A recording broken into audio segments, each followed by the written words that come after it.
Sarah Aubert, je suis responsable de la gestion quantitative de l'eau au département de la Charente. Donc, je suis inspectrice de l'environnement commissionnée en police de l'eau.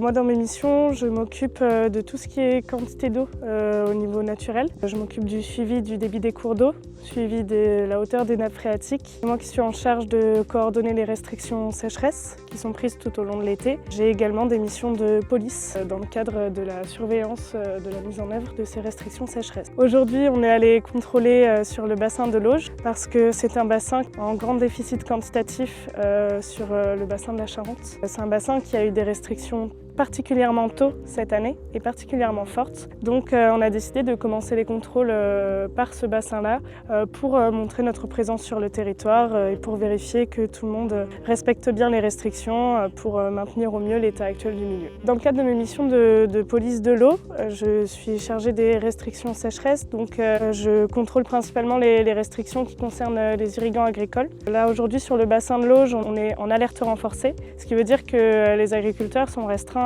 à consommer seulement 5% de leur volume autorisé. Pour vérifier qu'ils respectent bien ces restrictions, moi je passe le premier jour de la mise en application de l'arrêté. Je relève les compteurs et ensuite je repasse une semaine après pour relever les mêmes compteurs, faire le comparatif et bien vérifier qu'ils respectent les restrictions qui leur sont imposées. Dans le cadre des restrictions sécheresse, on a des restrictions auprès des agriculteurs, mais on a aussi des restrictions sur tous les usages de l'eau, allant de l'arrosage du terrain de foot à l'arrosage des massifs fleuris, des ronds-points, des jardins domestiques, des restrictions sur le remplissage des plans d'eau, le remplissage des mares ou des piscines. Quand on a un bassin avec un tel déséquilibre, chaque geste compte et c'est au niveau de tous les usages qu'on doit faire attention et se restreindre.